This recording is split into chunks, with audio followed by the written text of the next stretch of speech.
Coming up on this season of Tea with the Social Workers. Hey, I'm Paris. I'm Rita. Did you know you wanted to do social work? I feel like it was in my trajectory, but it wasn't necessarily like, I'm going to be a social worker. But did I even know what a social worker was? I wanted to be a lollipop lady. Shout out the lollipop ladies. Shout out the lollipop I don't even know ladies. if they have them anymore. I like their jackets.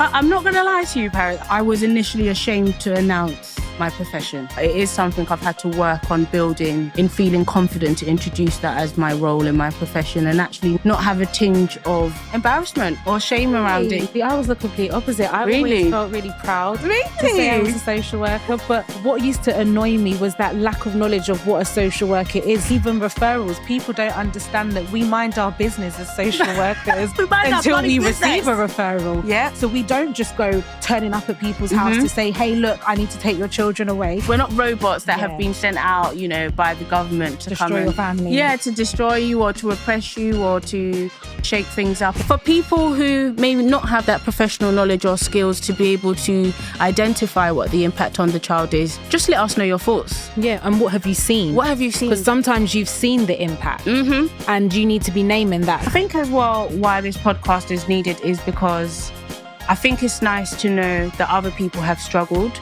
You seem to think that everyone else is coping really well. Yeah. That's the hidden side of social work that can lead to burnout. But here in a supportive role. Put the kettle on fortnightly on Wednesdays for Tea with the Social Workers.